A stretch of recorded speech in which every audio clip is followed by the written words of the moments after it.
Hey, I hope you're having a good week. Welcome to episode 9 of the podcast. So, before we get into that, I just want to give a huge shout out to my friend Gio, whose Instagram is Sounds by Gio. Gio helped he edited all this podcast actually, because I had a bit of a mess with trying to sync up my voice to the Skype audio that I'd recorded for Daniel's voice. And Gio was the man behind making it all happen seamlessly. Alright, so today I'm sitting in with my good friend Daniel Weiss. And Daniel's a guitar player from Israel who I first heard of in 2016 when he was a finalist in Guitar Idol. But since then he's become an artist, released music, and also an online teacher who made a fantastic course called 51 Galactic Jazz Licks. And I've checked it out and it's really great, so I do suggest you all check it out. It'll be in the description of the podcast. And one final thing is a lot of Daniel's plans have changed since we recorded this podcast, obviously due to the situation. So if you want to go and support him, you can click below and you'll find links to his courses, and yeah, I really suggest checking them out. So without further ado, let's welcome Mr. Daniel Weiss onto Sitting In. Sweet. All right, we're live now. What's up, Daniel? Hey, what's up, Grace? Yeah, man. So, what's life like in Israel? Let's dive straight into it because I've never been, and I know it's definitely putting out some great musicians right now, and you're one of them. So, what's happening? What's happening in Israel, man? Well, the weather is nice. There's a beach, and the vibes are good, and I'm enjoying it. But it's very subjective. Everyone will tell you something else. Yeah. I'm here in Tel Aviv. Cool, man. Sweet. So tell me, what were you doing this morning? Because you told me just before the podcast, and I'm jealous already. Because in Scotland we have a lot of rain. Yeah, I know. I've been experiencing some cold weather back in the Boston and New York days, but this morning it was just like some coffee and meditation in the beach, like 2 minutes from my house. Awesome. So that's amazing. Yeah, man.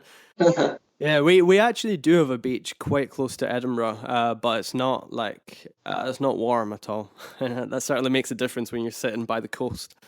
But yeah, man, awesome. So it's fantastic to have you here. I've been wanting to chat to you for a while now, and it's good that we've finally kind of managed to make some time in our schedules. I'm really happy with it. We're doing this. We've been in touch for a while now. Yeah, it's been a while, and I found you. I think it was just on Instagram. I saw you playing, and I was like, "Oh yeah, man, that's great." And then recently, maybe in the last year or so, I know that you released an like a lick package thing, and I was like, "Oh, I'm gonna check that out." So I've been stealing some of your ideas. Steal away. That's why I put it. I'm really happy you're into it, man. Thank you very much. Oh, fantastic, great. So let's just talk a little bit about the music scene in Israel, because I know 3 musicians actually, yourself, Rotem, and Gilad, who I believe are they all from Tel Aviv or just Israel? Yeah, I think they're all from Tel Aviv.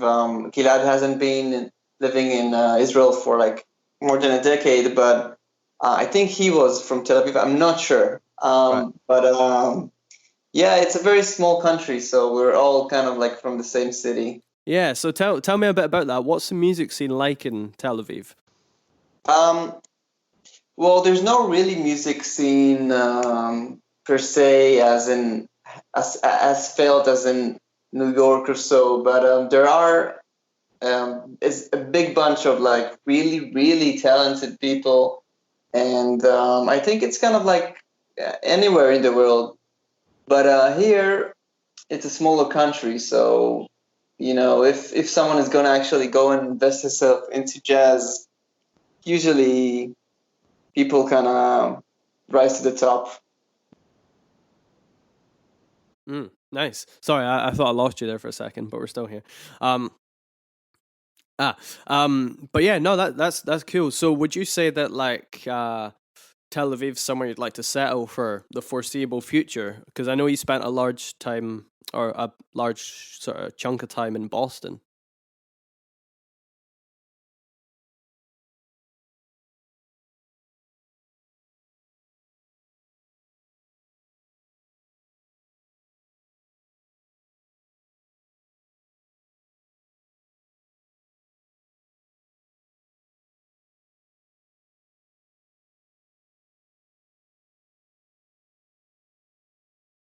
I've been in Boston for Berkeley. I did Berkeley College of Music, and then I moved to New York, and then I came back. What brought you back to Tel Aviv then, after living in what seems like the central hub for jazz music in the world? What brought you back to Tel Aviv? Just the overall energy and vibe of New York was kind of too much for me. I tried like doing it, but it was kind of too much. And coming back to Tel Aviv, everything felt more right, and it also kind of I also felt it in my music and in my overall well-being. Oh, right. That's interesting to hear. I certainly know that it takes a certain type of person to live in New York City, and those who are brought up there seem to do the best because it's in their DNA to be able to grind and do all that. So would you say that you're quite happy just settling in Tel Aviv for the next sort of while? Yeah, I would say, because it's less about the grinding thing. It's more about like making things you have in your mind and in your heart actually become reality. And it doesn't matter. It doesn't need to be such a crazy job of taking trains and stuff. Like for me, and I think for you as well, it's like kind of like all available online today. If you want to put a course out, if you want to put an album out, if you want to put content, if you want to get a certain gig, it's kind of like, I mean, maybe certain gig is more geographical related, but I feel like it doesn't really matter where you live, or, I mean, if you make good stuff, people all over the world today can check it out. Yeah, no, I think that's great to hear you saying that, because I certainly agree to some extent, and I think you can live wherever you want in the world and make it happen, so to speak, depending on what your goal is. If you want to tour with the biggest jazz artist in the world, then you probably want to be hanging around those sort of scenes. But that's cool. So would you say that you're more concerned with having like I guess a comfortable space that you can express yourself within, sort of mindfully, as opposed to being in a city that's constantly pushing you into smaller holes where it's like you have to really grind to get into them? Do you know what I'm saying? Yeah, I know what you're saying. I think it feels very natural to me to have this space and peace of mind to connect to a deeper part of myself that either creates content, music, or even just talks in a certain way, writes in a certain way, that is reflecting well-being and flow, hopefully to inspire others. I will as well enjoy inspiring others, because it's like a boomerang. Whatever energy you put out comes back to you. And I had a really hard time to put that vital energy in New York. For me personally, it created kind of like a distortion that here I feel way much flow, and I'm using the internet to express what I'm feeling over here outside. And I think that's what's so beautiful about the internet right now. Yeah, no, absolutely, I agree. Have you ever came across Maslow's hierarchy of needs? Yeah, cool, because it sounds like you're talking exactly about that. And in case you're listening, don't know what that means, it's essentially a visual representation. It's like it's a triangle, and at the bottom it's got like foundational needs, like it could be basic human needs like shelter and food, and then it's like love, and then at the top I'm pretty sure it's like self-actualization, and before that is maybe like creativity or something. And I guess what you're pointing at is, sorry? Yeah, the belonging part as well. Yeah, totally. And I guess what you're pointing at is, if you can't feel I guess comfortable in those bottom levels, you're never going to be able to express yourself to the point of true expression. You can express ideas through creativity, but I think you need to be in a certain place, mentally, but also physically. And I think that's what I do enjoy about living in Edinburgh, is that it's very affordable, and everything's sort of like, it's quite easy for me to take care of things, and thus I can put more out into the world that is Exactly. more true, I guess. Yeah, you got it. Exactly. That's exactly the point. Yeah, man. Cool. I mean, that's really nice to hear, and I'm really glad that you're I don't know, like, we've never had a chat like actually in like through a call before, but to hear you like saying that is really nice to hear. So something. There's probably there's probably a reason why we both picked up art and music related to other subjects we connect to, for sure. Yeah, and I think it is. I was speaking to my mum about this recently, actually, and I think it is something to do with that connection. But what I was going to ask you, Daniel, was, so this morning you said that you had done some meditation, and I'm just curious how important your practice of meditation is to your music, because you seem like quite a holistic person who sees things as a whole, and is that something that you try and practice daily, and how important do you think it is to your creativity? I think it's extremely important. I think we don't really play our instruments after like the first 3 or 4 years that we play. We start playing our. It's not. I mean, who's playing the instrument anyway? Who's writing music anyway? Like, is it someone who's trying to be someone else, or is it you? I mean, the main thing is, for me, is to be super inspired. But then when I'm picking up the instrument and trying to create, kind of listen to it can be an inspiration echo, or it can be a consciousness echo, or just an energy.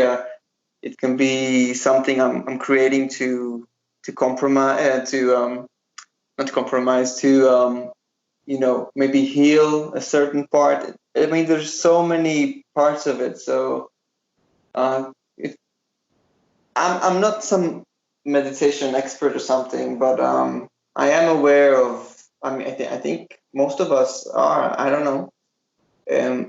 Kind of aware of like my mental state and how it connects with my work. It's not only like practicing music. It can be even editing my videos. The workflow, just flow in general.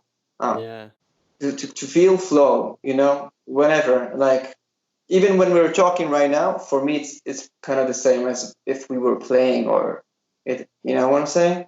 Yeah, I mean, it's I guess, if I'm not mistaken, it's that connection to the present moment in all things, whether it be music, talking, standing in line to get some groceries, or brushing your teeth. I guess you're trying to be connected to what's happening, and it's just fun. It's just funner.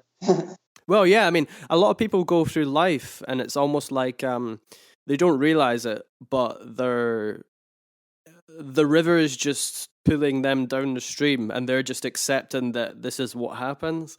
And when you have that moment where you wake up and you realize that it's like, oh, right, I'm in control, and you can start making these decisions, like, even just the first time you become aware of the fact that you're breathing and you follow your breath and you be there with it, it's it can certainly be the catalyst for a lot of, I think, very positive personal development, and also creativity as well, because when you can learn to be in the moment with your art, there's so much more that can be like discovered, I think, and you're more open to receiving that information, I would say. So yeah, meditation was like something that I think developed me as a person a lot, but also my music. And I was really serious about the practice of it for so long. And it's funny because I remember the first time I had a break from meditating was, let's say it was like 8 months every single day for like up to 20 minutes, maybe longer. And then it was when I visited New York, and it was so hectic, and I just couldn't find the mental like space to like try and even try to get into that space. And I remember speaking to Rotom, actually. I was saying, how do you stay like, I don't know, like mindful while you're living in this city? Because there's just so much happening all the time. And I can't remember what his answer was, but yeah, no, I know where, or sorry, what you're getting at, and I totally agree. And if anybody's listening and have not considered any of these ideas, a good place to start. I'm sure you've got some recommendations, but I would recommend checking out Kenny Werner's book, Effortless Mastery. Wow, that book! Wow, that was a good read back in Berkeley. I really needed that. Yeah, man, my lecturer in college, she recommended it to me, and when I read it, it was like I'd never really gotten into that kind of thing before, but it really just changed the game. And yeah, no, I recommend it to all my students, and those who have actually checked it out are always super grateful, because it's, yeah, it definitely opens some doors in your mind. At least it did for me. Wow, yeah, I used to read John Kabat-Zinn's books. You know that guy? No, I've never. No. He's an author about meditation and mindfulness, and he's talking a lot about paying attention. There was this book of his that I really loved. It's called "Coming to Our Senses." It's really good. I should read it again. Yeah, I mean, there's a couple of books, other ones. There's The Power of Now by Eckhart Tolle. Have you read that? No.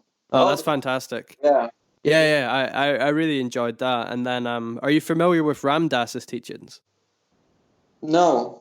Well, you should check out some of his stuff. He actually just passed away recently, but he's got a few books out. One called Be Here Now is his kind of most popular one, but he has a film out called Becoming Nobody, and it kind of explores what you were saying at the beginning about who is creating music, and his answer to that, in a way, would, for himself, hopefully be nobody. And he goes quite deep into that idea of becoming nobody. It's really interesting. You should check it out. Yeah, I will check it out. Nice. Oh, great. So, would it be fair to categorize you in a way, if I had to, like if I was a record label and I was wanting to take you on, I would probably say like you play jazz music. Is that fair? I guess I don't like I wouldn't say I'm like I create swing music for sure. Right. Maybe it's more like because prog fusion became this thing in jazz. Jazz, is a big word these days. Yeah, and it's sometimes you have to tread lightly when you're speaking to certain people, because I don't particularly want to get into this subject, but right. How know how to categorize my music? Yeah. You know what I would say? Kind of with confidence. Adventurous, optimistic, instrumental music. Fantastic. That's what I feel my music is. I don't know what's going to happen in terms of textures. Like, it can be so many stuff. I do know that I'm trying to promote hope and optimism with my music. I'm not really inspired by the dark side of creating music. I respect it, but it doesn't come natural to me. What do you mean by the dark side of creating music? Create music for some people are amazing at expressing aggression on their instruments and music. They're amazing at it. Right. And I can kind of pull it off, but it won't be really authentic. Maybe back in my teens, like when I was really into metal and stuff and all the hormones. So maybe back then that was easier. Yeah, I mean, it sounds to me like if you could sum it up maybe in one word, it might be honest music, because it sounds like you're trying to stay into, what it is you want to be putting out, and that seems like it might not be that you're an aggressive person, for example, or an angry person. So it's that, going back to what you said earlier about, or what I said actually about you being quite holistic. So I'm really interested in hearing this record that you're going to be putting out, because it's coming out soon, I believe, right? Yeah, it will be out like probably May or June, something like that. So let's chat about that for a bit. The what's the record going to be called? That's a good question. Cool. I still have like a few names. Yeah. The cover, the art is I put like lots of thought into it with this really amazing kind of like graphic designer and painter that is he did some amazing work. His name is Christopher Moskler, and he did some amazing work. We talked a lot about diving deep into creating music, and he came up with a cool piece of art. Cool, fantastic. I'm looking forward to seeing that. So the art itself, how inspired by the music? Like I'm guessing they're inspired, but I mean, like, is there some sort of synesthesia link going on where like the colors of each track are represented in the image or the shape of the kind of contour that a piece might have? Are they in it, or is it more like an all-encompassing representation of the whole piece of music as an album? There's a few signs and there's a few images that are related, but mostly the idea, the energy of the album that experiences kind of like a journey. Mm-hmm. He's expressed. You can see me kind of diving, and I'm like in a diver's suit, and I have my guitar, and I'm like reaching out to the listener, and with my other hand I'm pointing on a kind of like sci-fi futuristic submarine. Nice. In the background, and like the whole setting is like an underwater kind of cathedral thing. Wow, nice. I'm stoked to see that. That sounds pretty awesome. Yeah, it was nice. Cool, fantastic. So, if you don't mind, maybe we could talk about some of the tracks in the record. Does that sound like a good idea? Yeah, let's do that. All right, sweet. So how many tracks have you got then?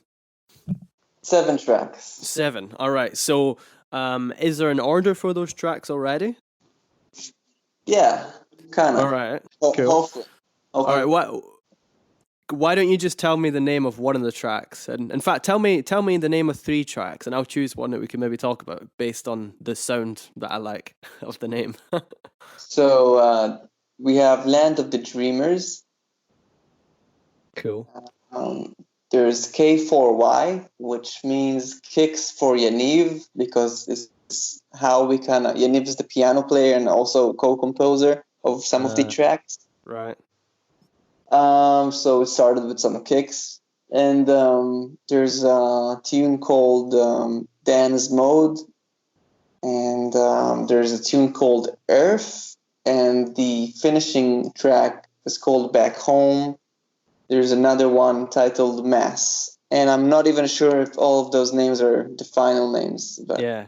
All right. Well, why don't you tell me a little bit about K4Y? That sounds pretty interesting. What was the process behind creating that composition?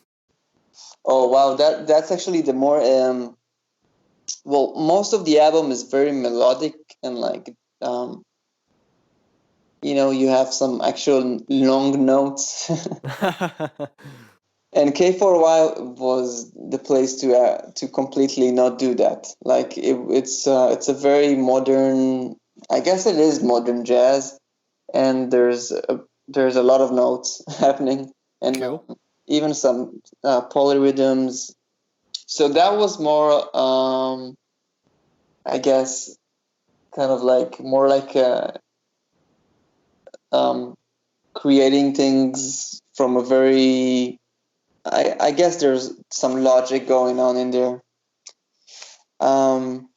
Yeah, how can you, it's very hard to talk about it, but it's not in a certain scale or anything. It's just like a burst of like.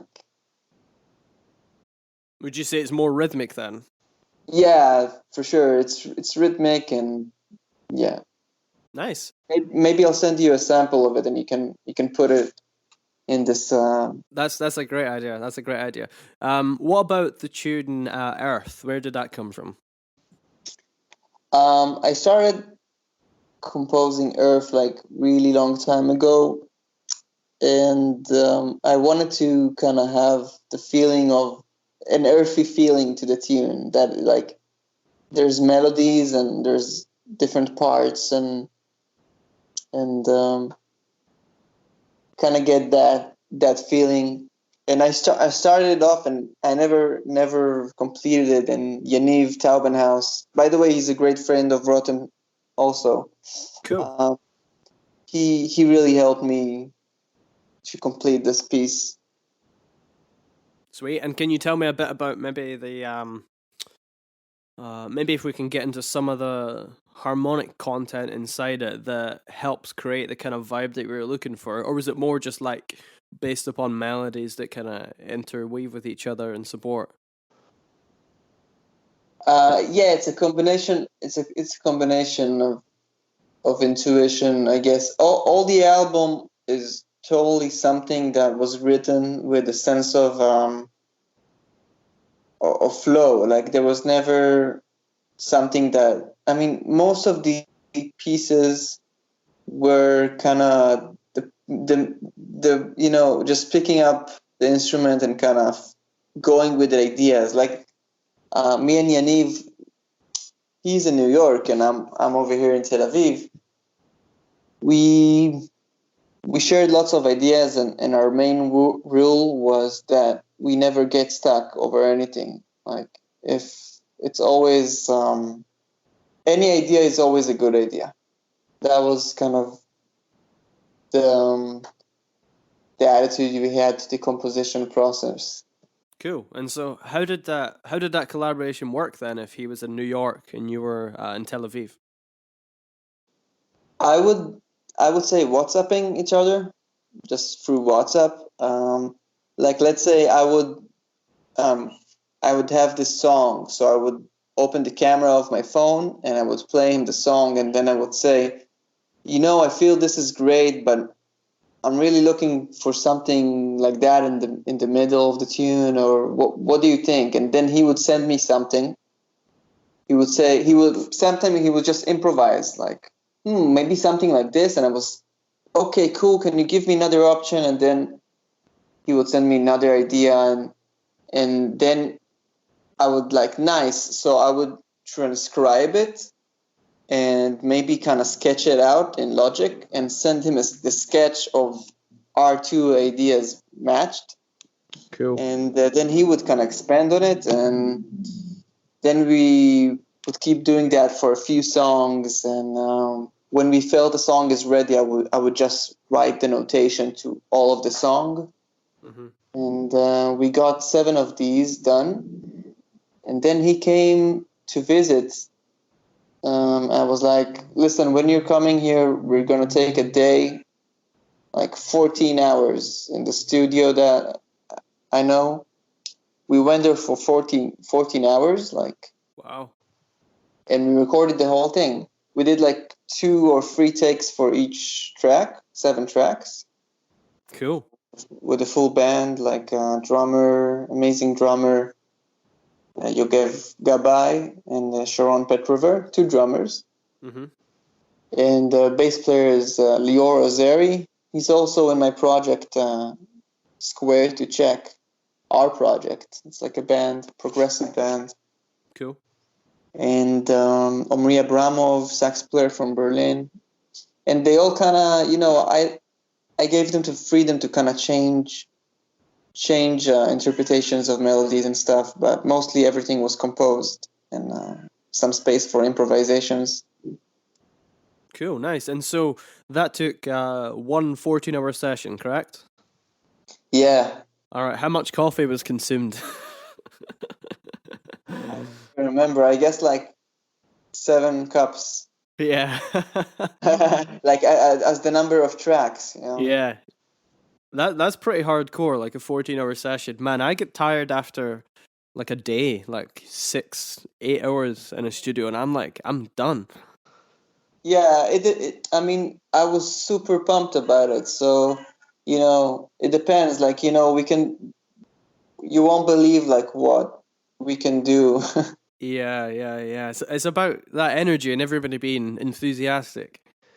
Yeah, and also there was no other way to do it because he only came for a few days and all the Right. musicians were there. So I split it into 2 groups, like one group, drummer, bass, sax player, another group, just like another bass player and drummer.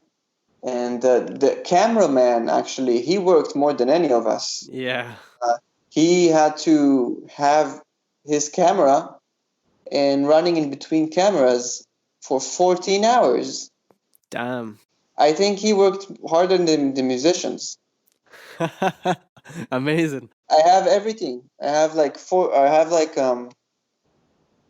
guess I have all the songs videoed, and I have some just like other things we did in the studio all filmed. So maybe I'll just release it as a movie or something.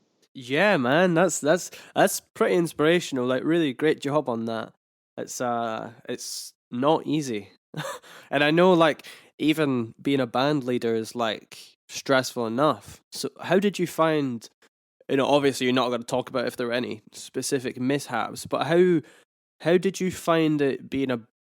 I guess you were like the project leader, right? Yeah, I am. Yeah, cool. So how do you find being a project leader in a situation where like that, where there's how many guys? Like 8 different musicians, you said? Something like that. Yeah, so like say 8 different musicians in a studio for 14 hours, because you're the one, I guess, employing them or whatever it is that you're doing for that session. Like how did you deal with that? Because I imagine that being stressful. What I did is I practiced the music to the point that I can play 2 perfect takes in a row without like that. I can actually look at them and I'm like, okay, this is great. And Right. that took a really long time because I knew that if I need to go into the studio and conduct such a long session, the playing part should be like almost subconsciously there. Like it does. I don't even have time to worry about if my takes are good or not. By the way, the Yaniv, the pianist, and actually all the musicians, like, I mean, they did such an amazing work. They came so prepared. All of the takes were great. I just picked like 7 that seems a little better, but all the takes were great. And yeah, and then when you have a good take and then another good take, so it's just fun and you don't feel tired or anything. Although we did kind of collapse after 14 hours. Yeah, I can imagine. I need a day off or something after. Yeah, 2 days for sure. Nice. Yeah. So, after the album's released, what's the plan? Are you gonna try and tour that stuff, or are you just gonna keep it as like a more an online thing? Well, I would love to have the opportunity to play this music live, and even if even just in a trio or even just me alone, whatever I can do. It is a music that is best expressed as the album's form, like a quintet or maybe quartet. Yeah. But I haven't really. I was so busy doing the album, so I didn't really have any time to I mean, the whole promotion part and booking and stuff like that, I guess that's the next level. Like, okay, the album is ready. Maybe a few people are digging it and everything. There's no label. It's all independent. Mm-hmm.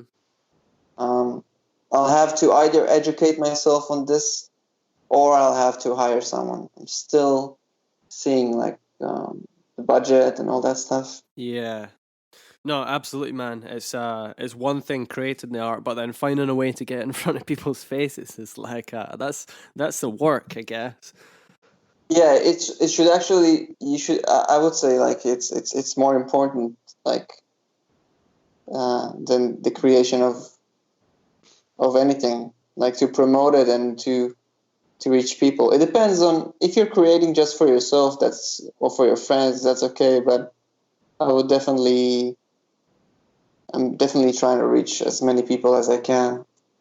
Yeah, I mean, social media is like obviously incredibly helpful for these things nowadays, and even the fact that we're sitting here talking in different countries, like that's all because of social media, I guess.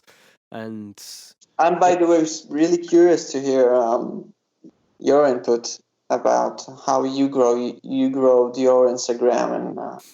oh, cool, yeah. Why not? Let's just talk about that for a bit.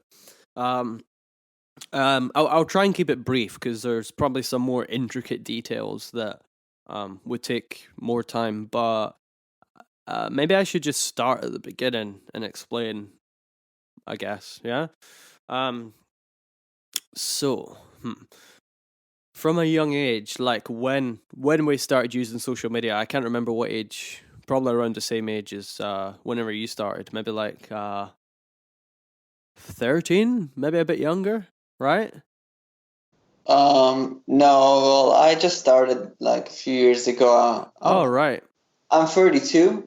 I guess you're younger than me, right? Right, yeah, I'm, what age am I? I'm 24. Okay, so yeah, so I started Instagram when I was like 29. Right, yeah. Oh, cool. Yeah, I never started Instagram that early, but generally social media. And I remember when I was like say 13 or something, I managed to get like 1,000 followers on Twitter, and I remember being like, "Oh wow, that's interesting." And then I deleted Twitter because it was boring, and I don't know what a 13-year-old does on Twitter anyway, but complain. Um, and so I just didn't use it for a while, and then during that period, I'd been learning to play guitar, obviously. And then let's just say fast forward like 4 years. I was in my last year at high school, and I was 16 years old.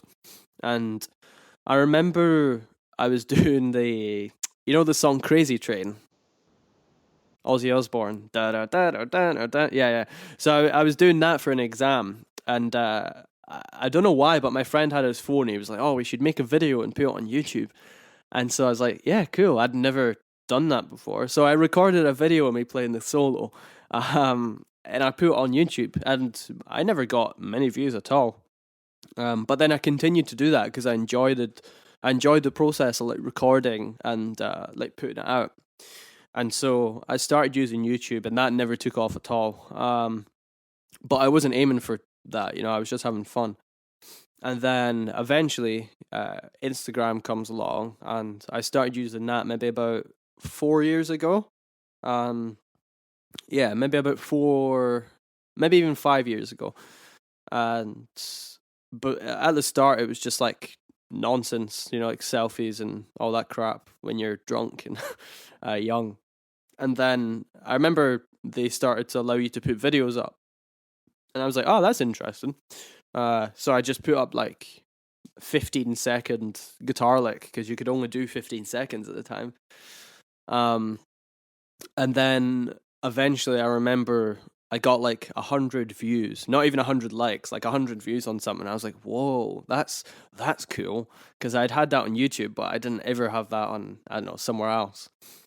And eventually I just kind of like, I just kept putting out more content because I enjoyed it, and it became like a practice diary of some sort where I was documenting stuff I was working on, because I'd only just started looking at like improvisation, and I was just playing like blues, I guess blues music, and then funk, and eventually transitioned into whatever I'm doing right now. And yeah, that was a kind of long chunk of time, maybe like 3 years. But the numbers got a little bit bigger and a little bit bigger. And I remember making it to like 1,000 followers after like 7 months of like actually trying to grow a presence. And it was so hard. And I remember Sam Blakelock had just started to pick up jazz at the time, and he had just made it to like 2,000. And so this was like way at the beginning. And we were always talking about like how he had been growing his page and how I was struggling. And what happened was I started to use my girlfriend's camera, and at the time nobody was using cameras on Instagram. It was all just like rubbish phone recordings. And I started using this camera with like a nice lens. I didn't realize at the time that all the videos looked yellow, but it was better quality than anybody else was doing at the time, and that helped me kind of push along, like with, I guess, getting more followers. And I just kept putting out content every single day. Like I had a video going out, and I would sit on a Sunday evening and I would record like 6 videos or something and take like 5 different photos of different pieces of gear. And it was like a job for me, but I could do it because I was at university and not, I had time for it. So I just made time for it and treated it like a job. And eventually, the numbers kind of keep going, and then it stops for ages, and then it keeps going. But that's generally what the process has been. And nowadays, I'm not putting a lot of work into it. I'm more focused on like developing the relationships I have with I guess the brands that I'm affiliated with. So I'm trying to just focus on those and just create music that I want to create, because social media takes up a heck of a lot of time if you want to do it. And even nowadays, like everybody's good at it, and it's like it's hard. It's really hard. You have to do the main thing these days. Like, is that what you do for a living as well? what, like make Instagram videos? Yeah, like, do you actually make a living from all the social platforms? No, not at all. The way it works is that, so there are a couple of companies that I'm working with a bit closer, like D'Angelico Guitars and then Diodario Strings, for example. And there are a couple other ones on the side, but I mean, I'm not paid by any of these companies. I receive like gear, which is fantastic. But the money comes in because I can promote myself as a teacher.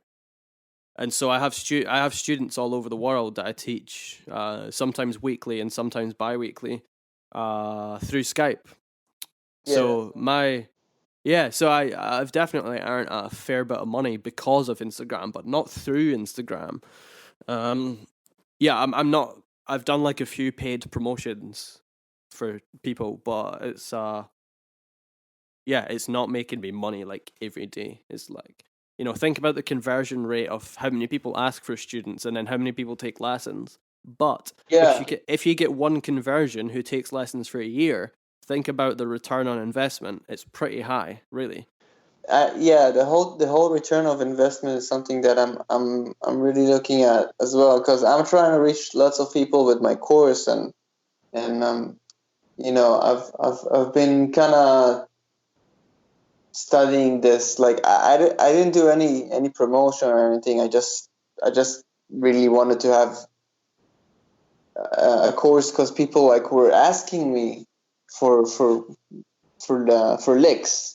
So I just like, okay, if someone wants one, like if someone needs any licks, here you go.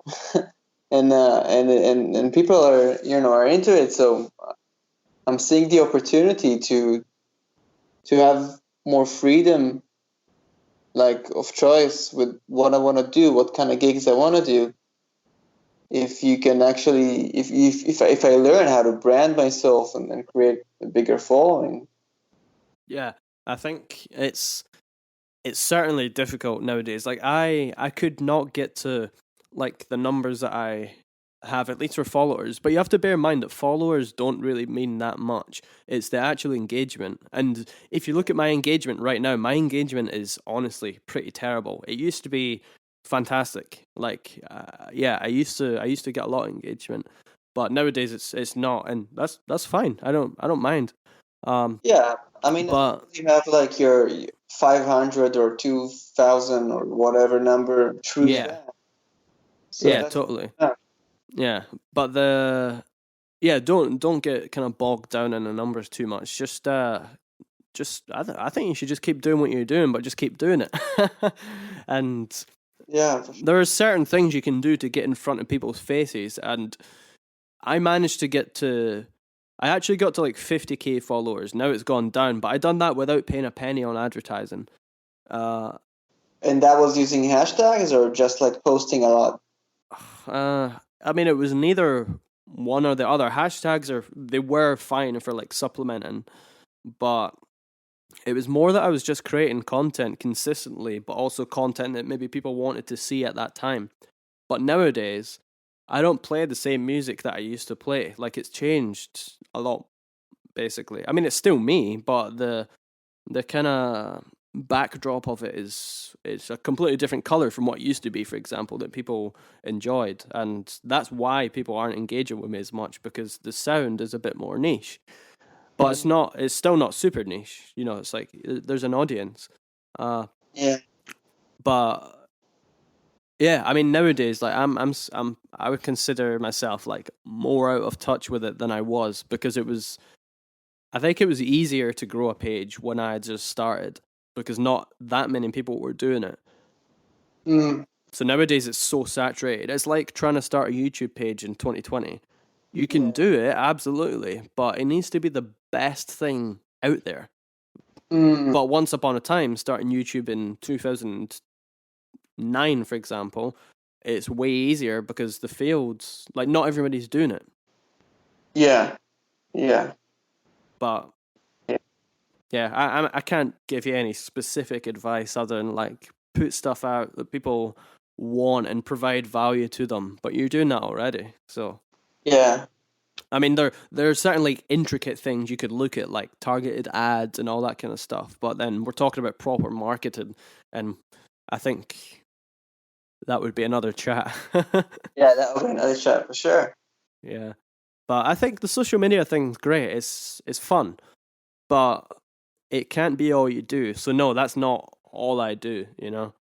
But speaking about your record, so obviously that was, or it seems like it was your main project for a while. What else are you currently involved with? Do you do much teaching, or are you just playing shows all the time, or what's your thing?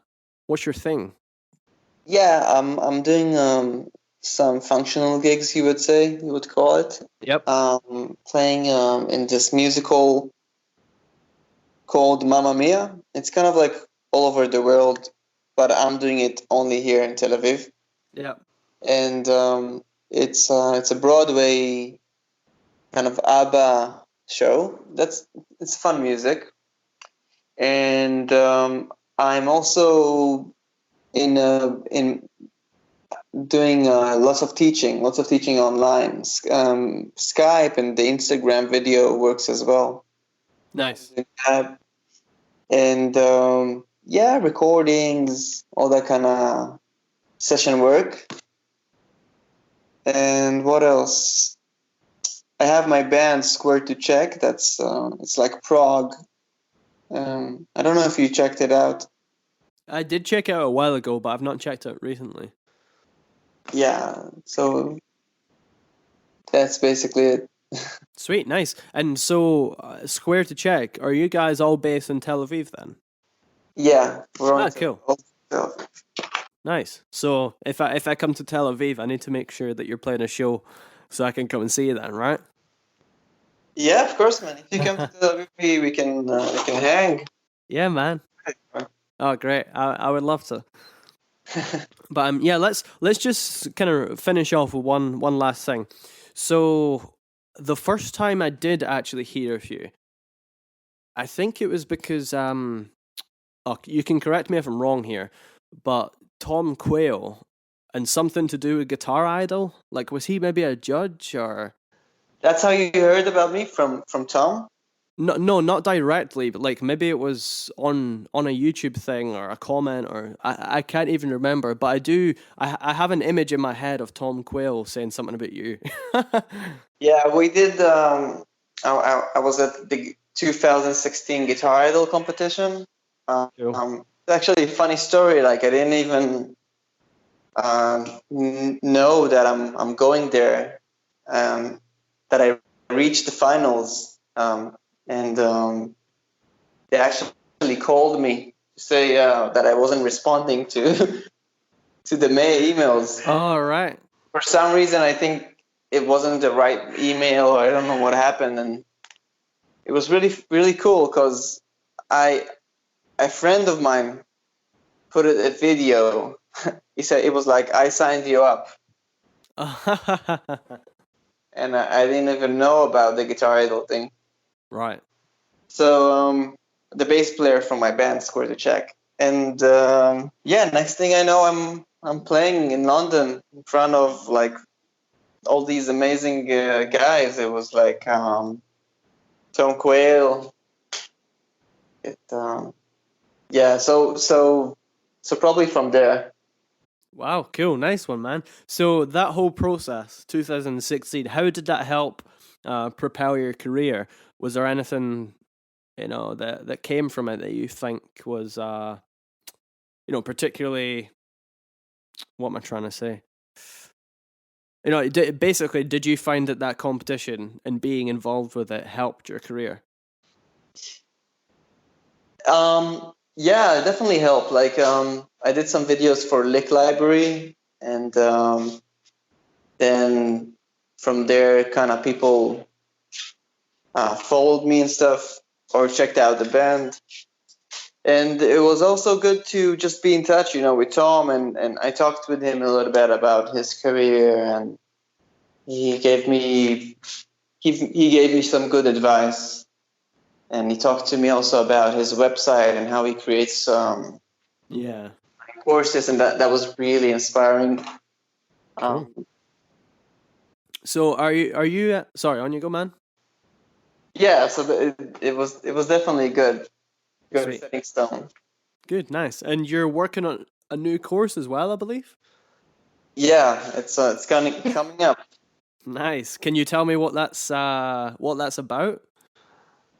Sure. So it's gonna be more basic level and all the way to advanced. Cool. It's gonna be a lot of things like connecting dots on the guitar into these creative devices, that you can express yourself over harmony, or just creating freedom on the guitar neck. And I'm talking a lot about, like, in the more basic things, I'm talking a lot about finding how you can create really cool stuff using simple things, I guess, like triads, and add 9 triads, or arpeggios, or maybe how you can kind of superimpose a sound and a different scale, or embellishing chromatics. Kind of just giving a very open view on my perspective, and everything is, I'm like, it's like an open lecture, and then there's like a bunch of exercises, and nice. Yeah, and everything. That sounds great. Basic, and the more advanced stuff is gonna go into some rhythms and the altered scale, melodic minor, and all that good fun. Sweet, that sounds great, man. And if you're listening and you've not checked out, you should go and get Daniel's, is it 51 Galactic Jazz Licks? Is that right? That's right, yeah. Yeah, it's awesome. There's so many great ideas in there. And I sometimes, when I'm feeling uninspired, I'll just open up that web page, and I'll just like steal a lick or two, and it's fantastic for me. I'm not going through learning every lick, because I personally don't get much out of doing that. But when I'm feeling in a bit of a rut or like uninspired, I'll definitely dig into that. And I actually put a video up the other day, remember, on my story where I'd learned one of your licks. Thank you very much. And yeah, I love it. So you should all go check it out. The main thing about these licks is that they kind of express the different colors and tastes that you can create over either a static chord or a tension and release environment. It can be it can be a 2-5-1, but it can also just be one chord, and kind of explores different sounds of tension and release. Yeah, no, and that's what I love about it. When I heard it, it was that. Well, I guess the simple idea of tension and release, and that's what drew me in. And that's actually one thing that I really like about your playing. I'm always drawn to sounds that pull me out a little bit, not necessarily like outside of the key, speaking like that literally, but something that pulls maybe rhythmic or harmonically a bit outside of what's happening and then takes you back in. And I always remember my first introduction to that with Mike Stern, and I was just like hooked straight away. Yeah, it's very ear pleasing. Yeah, for us, just jazz nerds. I mean, I think it's a very human thing of like being taken out somewhere and then put somewhere safe again. The safe place feels even better when you've been somewhere that wasn't as safe, you know? And so to do that with your melodies, unfortunately, not everybody enjoys the uncomfortable part of being outside. But when you take them back, it's that resolution, and everybody likes resolution. It's what Western music is built on. And it's not all coming from my mind. I'm like super inspired by so many players that I see as well. Just like you, I'm always like searching for like there's a list of players, but let's see what comes to mind. There's Camilo Velandia. Wow, you know that guy? No, I've never heard of him.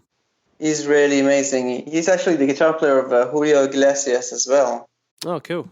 And he's amazing. There's Thomas Griggs that I think you know him. Yep. Thomas, really amazing player. I have on my YouTube channel, I have like an open talk with him about like the way we kind of check out stuff on the guitar. And there's always new people. Gilad Exelman is amazing. Jonathan Kreisberg, Mike Moreno. Yeah. Julian Lage, I think that's how you say his last name. Yeah, Lage.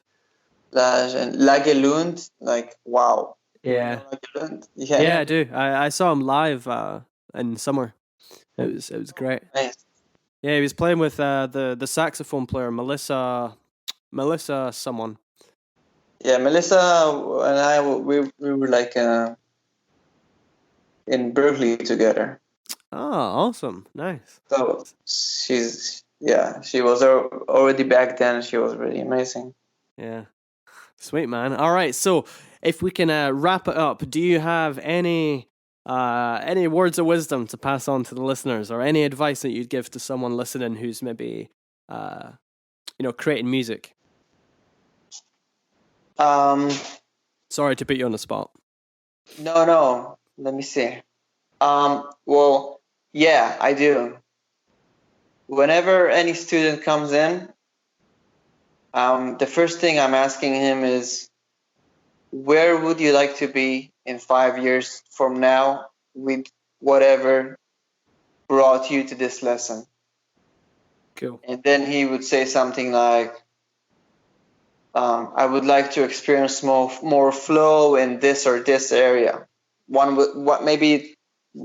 I had people say, I would like to have more gigs. And another guy saying, I want to know how to improvise so that I feel like it's part of my expression. So as long as you know like 1 or 2 goals, not more, not like 5 goals or 4 goals, like 1 or 2 goals, and you do something every day to go to that direction, you'll get there eventually, if it's 10 years or 20 years. So play the long-term game with your 1 or 2 goals, and have fun, but also work hard.